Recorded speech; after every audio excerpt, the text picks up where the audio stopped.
E para saber as notícias desta manhã sobre o plenário, as movimentações dos líderes sobre as votações que podem acontecer aqui, a gente vai para o Salão Verde, onde está a Carol Nogueira. Bom dia, Carol. Bom dia, Vera. Pois é, essas duas medidas provisórias que a gente viu aí na matéria, que realmente devem ocupar os deputados ao longo dessa semana, elas ainda não constam formalmente da pauta, elas ainda precisam ser lidas no plenário, né, que é a primeira etapa aí para inclusão na pauta, a leitura da medida provisória, o texto do projeto de lei, e aí sim ela entra na pauta. Então, a expectativa de votação dessa semana são, de fato, essas duas medidas provisórias. Hoje, às 3 horas da tarde, tem reunião de líderes marcada também para definir se algum outro projeto tem consenso e pode ser colocado em votação também. A gente vai começar, então, conversando sobre tudo isso com dois deputados que estão aqui com a gente. O primeiro deputado, Paulderney Avelino, que é vice-líder do Democratas, é do Democratas do Amazonas, e o deputado Hildo Rocha, que também está aqui com a gente, é vice-líder do MDB e é do MDB do Maranhão. Deputado Paulderney Avelino, o senhor acha que essas medidas provisórias já têm acordo? A gente viu aí na matéria que parece que houve toda uma construção de consenso em relação a essa medida provisória das loterias. O senhor acha que pode ser, de fato, votada essa semana? É possível que sim. Eu entendo que a questão da medida provisória que trata dos recursos da loteria para, sobretudo, as áreas da segurança pública, e eu entendo que é necessário financiar a segurança. Nós temos os fundos da saúde, fundo que é o SUS, temos o fundo da educação, que é o Fundeb, e não temos recursos do fundo para o Fundo da Segurança Pública. Foi criado o SUSP, mas nós não temos esses recursos. Eu mesmo sou autor de uma PEC que cria essa obrigatoriedade para que esses recursos sejam destinados à segurança pública, porque é obrigação e dever do Estado aportar recursos para segurança, educação e saúde. Acho que é importante essa construção que foi feita. Nós temos recursos dessa medida provisória para a educação, para esportes, mas também acho que deveríamos ter, como tem, um recurso maior agora para a segurança pública e devemos buscar também em outras áreas, já que nós temos limitações orçamentárias com o teto do orçamento, teto de gastos. Deputado Hildo Rocha, o senhor também concorda que isso deve ser tranquilo, a votação? O que mais o senhor espera de votação essa semana? Eu participei da comissão que analisou essa medida provisória, da distribuição dos jogos das loterias, que são administrados pela Caixa Econômica, e eu tenho apenas uma ressalva a fazer em relação a ela, é que eles estão retirando parte desse recurso da segurança pública, que deve ser investido no combate à segurança pública, no serviço de inteligência da segurança pública, para habitações destinadas apenas a servidores na área da segurança. Entendo que temos outras fontes de financiamento para habitação. Eu sou daqueles que aqui estão para defender a habitação popular, muito tenho me dedicado a isso, mas entendo que o dinheiro da segurança pública deve ser usado único e exclusivamente à segurança pública, a aquisição de equipamentos, a treinamento dos profissionais, a avançar na polícia técnica e não fazer habitações para os profissionais da segurança pública, embora eu entenda que eles necessitem da atenção também do poder público no que diz respeito à habitação popular, mas não será essa fonte que deve se financiar a habitação. Necessidade de recursos para investimento nas áreas de interesse social são sempre uma preocupação, né? Ontem, na reunião lá entre prefeitos e governadores na Confederação Nacional dos Municípios, é o grande assunto, essa crise financeira que os estados e municípios atravessam. O presidente da Câmara, deputado Rodrigo Maia, esteve presente, falou um pouco sobre isso, falou sobre a importância de se encontrar uma solução definitiva para essa crise financeira que estados e municípios atravessam. Ele disse que só com redução de despesas públicas, defendeu isso, né, que pode ser possível garantir esses investimentos que podem beneficiar a população. Vamos dar uma olhadinha no que ele falou. O problema é que a gente não tem de onde cortar mais o orçamento público federal para atender saúde e educação, porque está tudo comprometido nas despesas obrigatórias ou incentivos fiscais na ordem de 300 bilhões, muito justos e alguns muito injustos. Então, o nosso debate no Congresso Nacional tem que ser um debate difícil, polêmico, árido, mas que é o debate que vai resolver o problema dos brasileiros, que é discutir despesa pública. A gente não pode mais, a cada 6 meses, dar uma solução provisória aos prefeitos, aos governadores ou à sociedade. A gente precisa dar uma solução definitiva.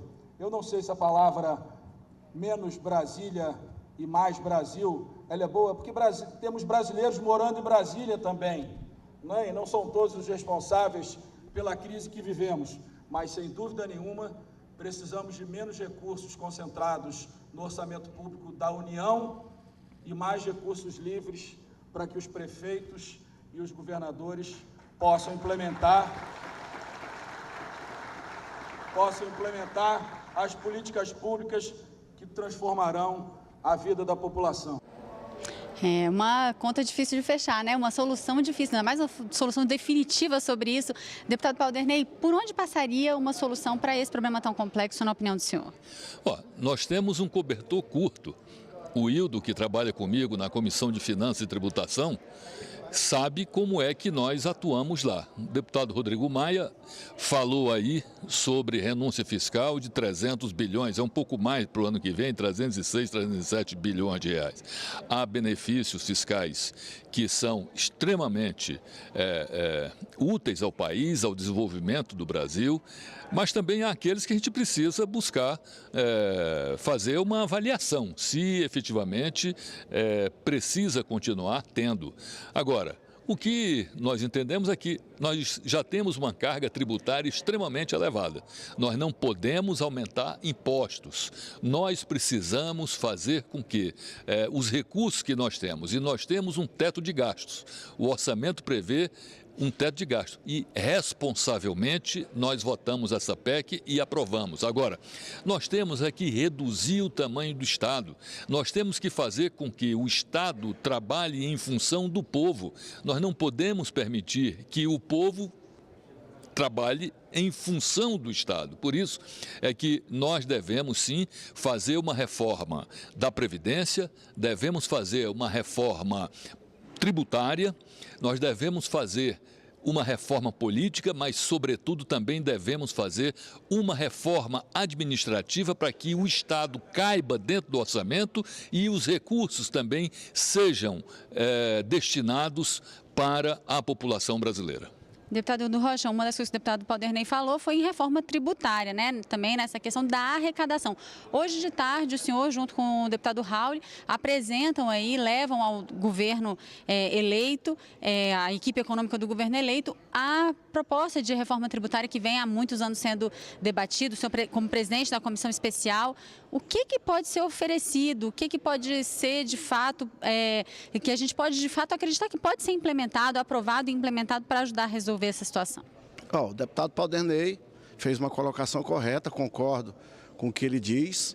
Nós temos que ter uma arrecadação compatível com o tamanho do Estado, ou seja, o tamanho do Estado é que tem que ser compatível com a nossa arrecadação. A nossa carga tributária não é uma das maiores do país, mas nós tiramos muito do povo brasileiro, já não comporta realmente um aumento de carga tributária. Nós temos que simplificar o nosso sistema de tributos, mas as reformas aqui citadas pelo Paulo-Derney têm que acontecer, porque hoje nós estamos tirando boa parte do que arrecadamos do cidadão para cobrir o déficit da Previdência. Nós temos que corrigir esse nosso sistema previdenciário. Se não for corrigido, ele vai acabar fazendo com que falte recurso para a segurança pública, falte recurso para a saúde. Hoje, temos menos de 3% do orçamento da União para investimento. Então, é muito pouco o recurso que nós temos para investimento e já não tem mais poder nenhum o gestor público aonde vai alocar o dinheiro, porque já está todo contingenciado praticamente para determinadas áreas. Então, nós temos que realmente fazer essa mudança necessária, tanto na Previdência como no sistema tributário, para que a gente possa arrecadar melhor, não arrecadar mais, mas arrecadar melhor, não aumentar a carga tributária, mas fazer com que esse tributo também seja melhor distribuído entre os entes da federação. Deputado Hildo, alguma perspectiva de que essa proposta que vocês vão apresentar hoje para a nova equipe econômica possa ser votada ainda esse ano? O Paulo-Derney, aliás, o Raul, que é o relator da reforma tributária, do novo sistema tributário, ele teve conversa com os representantes da área econômica do governo do Jair Bolsonaro e eles fizeram algumas recomendações. E o Raul vai apresentar essas recomendações que eles apresentaram a ele para ver se a gente consegue colocar nessa proposta de reforma do sistema tributário do nosso país. Então, esse é o motivo da reunião e depois da reunião nós vamos dar uma coletiva, tanto os membros da comissão como o próprio Raul, que é o relator da Comissão da Reforma Tributária. Deputado Paulo Darney, daqui a pouquinho... Só para concluir aí a questão da reforma tributária que o Hildo se referiu, eu vejo que é uma convergência muito grande entre a proposta que nós já votamos aqui na comissão, que nós estamos trabalhando, melhor dizendo, aqui no Congresso, na Câmara dos Deputados, e com o que o novo governo propõe. Há uma convergência muito grande. Nós queremos simplificar os tributos no Brasil, queremos melhorar a arrecadação, mas fazer com que também nós criemos as condições para que o país possa se livrar desse emaranhado de tributos e facilitar a governança tributária, dando segurança jurídica para quem aqui investe. Deputado, o senhor participa da sessão solene que começa daqui a pouquinho em homenagem justamente à Receita. O senhor é próximo a essa área, acha que também tem um papel fundamental, importante na solução disso? A Receita Federal tem papel fundamental nesse sistema, criada na década de 60, está completando 50 anos agora. Eu entendo que os profissionais que compõem a Receita Federal têm um papel fundamental na estabilidade financeira, econômica, tributária do nosso país. São profissionais do mais alto gabarito, daí que nós tomamos a iniciativa de prestar esta homenagem aqui na Câmara dos Deputados, reconhecendo os relevantes serviços prestados pela Receita Federal ao nosso país.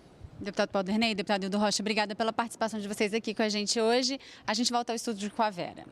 Obrigada, Carol, e aos deputados.